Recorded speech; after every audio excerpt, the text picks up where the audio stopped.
అసలు ముందు డ పే అసలు హాస్పిటల్‌కే వెళ్ళే అవసరం రాకూడదు అంటా ఉంటారు. అట్లా రాకుండా ఉండాలంటే మన లైఫ్ స్టైల్ ఎట్లా ఉండాలి? ఎట్లాంటి ఫుడ్ తీసుకోవాలి? ఇది ఫుడ్ ఒకటి. ఫుడ్ చాలా చాలా చాలా విధాలుగా చాలా చెడు దారిలో పోతుంది. హ్మ్.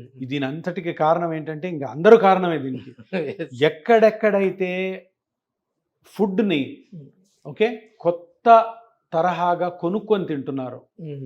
ఇప్పుడు మీరు ఇంట్లో ఏముంటది? హ్మ్. ఊరు నుంచి బియ్యం తెచ్చుకుంటాం. Yeah. లేదా ఇక్కడ బియ్యం కొనుక్కుంటాం. Mm. కందిపప్పు తెచ్చుకుంటాం. Yes. కూరగాయలు చుట్టుపక్కల కొనుక్కుంటాం. Yeah. లేదా మాంసం తినేవాళ్ళు మటన్ ఇంతే. Yeah. ఇదే మీ ఫుడ్డు. యెస్. యెస్. ఇంతకంటే వేరేదేం కొనొద్దు. హ్మ్. వేరేదేం తినొద్దు. Okay. ఏది తిన్నా డబ్బులు పోతాయి, ఆరోగ్యం పోతుంది. పిజ్జాలు, బర్గర్‌లు ఎప్పుడైనా ఒక రోజు తినండి. ఎప్పుడైనా వీక్లీ వన్స్ మనకి ఏదో తినాలనిపిస్తుంది స్విగ్గీలో ఆర్డర్ చేస్తాం. దాన్నే కానీ lunch లాగా. ఎవ్రీడే తినడం హ్మ్. లేదు. కొంతమంది ఈ కమర్షియల్‌గా కొన్ని ఫుడ్స్ ఇవి హెల్త్‌కి చాలా మంచివి అంటారు చూడండి. వాటిని వేలకు వేలు కొనుక్కొని మరి తింటున్నారు చూడండి. వేలకు వేల డబ్బులు పోతాయి.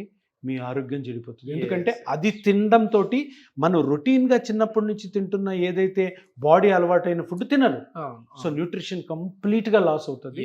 దాంతోటి లేనిపోనివన్నీ ఇంబ్యాలెన్స్ వస్తుంది బాడీలో. లేనిపోని గట్ ప్రాబ్లమ్స్ వస్తాయి, న్యూట్రిషన్ ప్రాబ్లమ్స్ వస్తాయి, మెటబాలిక్ ప్రాబ్లమ్స్ వస్తాయి.